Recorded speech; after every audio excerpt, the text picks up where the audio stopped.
السلام عليكم ورحمة الله وبركاته، ازيكم يا حبايبي؟ عاملين ايه؟ النهارده جايين مع بعض في فيديو جديد. بس قبل ما نبتدي الفيديو نصلي على النبي. اللهم صل وسلم وبارك على سيدنا محمد وعلى اهله وصحبه اجمعين. ازيكم يا حبايبي؟ عاملين ايه؟ وحشتوني كتير من الفيديو اللي فات. طبعا باقي ايه؟ عايزاكي كده تشجعيني باللايك ولا اشتراك فضل وليس امرا، عشان افضل مستمريه معاكي، ودايما كده تشجعيني بالكومنت الحلو كده، عشان انزل لك فيديوهات اول باول وانزل لك وصفات باذن الله تستفيدي منها. زي ما انت شايفه كده ما شاء الله الفراخ عندي زي الفل. فحبيت ان انا كده ايه اعمل لكم وصفه حلوه جدا جدا. طبعا طبعا الوصفه ديت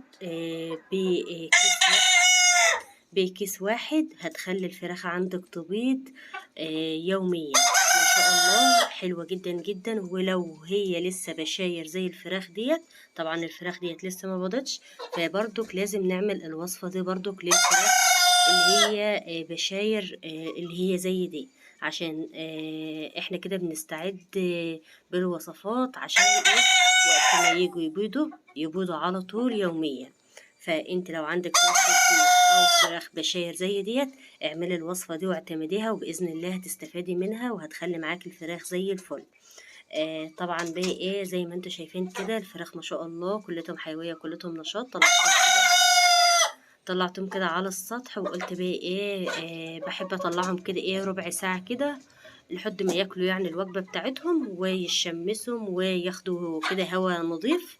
وطبعا بقى وطبعا برضو البط طلع كده بره كده، فحبيت اسيبهم كده ايه يلعبوا كده في على السطح. فدايما كده اهتم بفراخك، غير لهم المكان، طلعهم على السطح في الشمس. آه، ف وظبط لهم المكان وظبط لهم المكان اللي هم بيناموا فيه ونضفها لهم. ما شاء الله هتبقى حلوة جدا جدا الفراخ بتاعتك. طبعا الوصفة بتاعتنا حلوة جدا جدا. هنجيب معانا كيلو علف نامي. كيلو علف نامي حلوة جدا جدا. الوصفة دي اعتمديها زي ما انا بقولك كده.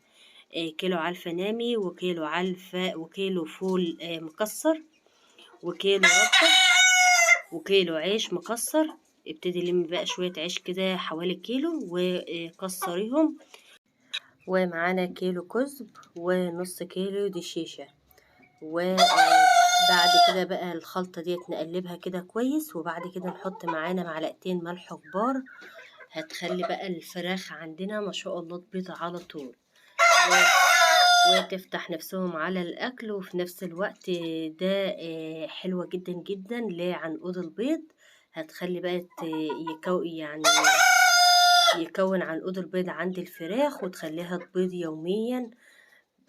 اعتمد الوصفة دي بإذن الله تعجبك جدا جدا، وهتخلي الفراخ تبيض عندك يوميا. حلوة جدا جدا. ده بقى ايه؟ الوصفة دي ممكن تعملها لهم كل أسبوع مرة أو كل مرتين في الأسبوع. تمام. بقى ايه مع الوصفات والخضروات وكده. آه ما تجيش انت بقى تأكليهم خضرة أو سرس أو أي خضرة عندك وأي أكلات عندك وتقولوا هيبيضوا على طول. لا، مش هيبيضوا طبعا، لأن الخضروات هي نسبة حديد عالية وفيتامينات. هي فيتامينات لجسم الفرخ، وفيها نسبة حديد عالية حلوة جدا جدا. وبتشيل من عندهم أي أنيميا، بتشيل من عندهم أي أمراض. فحلوة جدا جدا زي ما أنا بقول لكم. وطبعا بقى إيه برضك نجيب برضك معانا كل يومين كده نجيب معانا رطل مية على ليمونتين وعلى فصين توم، وتبتدي ان انت تفرميهم في الخلاط وتصفيهم. وبعد كده بقى ايه نحطهم كده ايه على رتل المية. ما شاء الله حلوة جدا جدا. بتشيل من عندهم اي امراض، بترفع المناعة، مضاد حيوي. التوم مضاد حيوي. وبعد كده نجيب بقى القشر اللي هو التفل اللي هو بتاع التوم والليمون، وبعد كده نضيفه برضك على الوجبة اللي احنا حاطينها له. ما شاء الله حلوة جدا جدا. فيها بنسبة فيتامينات عالية، مضاد حيوي، بتشيل أي ميكروبات أي أمراض. فما تستهونيش بالحاجات ديت. بجد ما شاء الله حلوة جدا جدا. زي ما انت شايفة كده ما شاء الله الفراخ عندنا زي الفل. وبجد أنا اشتريتهم من المعمل لازم برضك يكون المعمل أول حاجة يكون فراخه تكون من الحلوة. في معمل بيبقى فراخه ما بتكونش الدرجة الأولى، أو بتكون الفراخ رقم واحد اللي هي الرقم، في بتبقى رقم 2 ورقم 3 اللي بيبقى الفراخ اللي ماهيش حلوة، اللي ما بتجيش مع الأكل، فهي بتبقى أنواع. فانت برضك اعرفي الفراخ المعمل يكون كويس. وزي ما انتوا شايفين كده ما شاء الله انا جبت تربية الفراخ ديت ما شاء الله ما ماتش معايا اي فرخ. طبعا اول حاجة الاهتمام والتدفية من عمر يوم. فانت لازم اول 10 ايام لو انت اهتميتي بتربية الفراخ او البط وهم اول 10 ايام، اعرفي ان خلاص انت كده عديتي من مرحلة الخطر ومفيش حاجة هتموت منك بقى الا تكوني انت بقى ما انتش مبيتهم كويس او كده. لكن لو هم عدوا ال10 ايام بيستحملوا الامراض، بيستحملوا اي تعب يجيلهم. فمع العناية، فمع الوصفات، فمع الاهتمام مع التدفية ما شاء الله بيبقوا حلوين معاكي. تمام. احنا يعني لازم بقى نعرف النقطة ديت، اول 10 ايام من عمر الفرخ او من عمر البطة لازم الاهتمام بالتدفية، بالنظافة، بتغسلي لهم السقاية وتنضفها لهم، تغير لهم المية يوميا. فخدي بالك اول 10 ايام. بعد كده الطير معاكي بيستحمل اي حاجة، يعني بيستحمل اي تعب. لو جالهم اي تعب بيستحملوه. طبعا بقى مع بقى ما نظبط لهم المكان ونظبط لهم الدنيا، هتبقى معاكي تربية ناجحة زي الفل زي ما انت شايفة كده. وما شاء الله الفرخ رامي لحم، وما شاء الله الوزن حلو، يعني ده عمر 50 يوم. تمام. في ناس سألتني عمر 50 يوم. فما شاء الله جايين، يعني اللي يديلهم 60 يوم، بس ما شاء الله هم 50 يوم. وزي ما انتوا شايفين كده ما شاء الله العرف بتاعهم بان، والريشة ريشة الفرخة لما بتكون تلاقيها لمعة بتعرف ان الفرخة عندك بصحة جيدة، في حيوية، في نشاط، زي ما انت شايفة كده.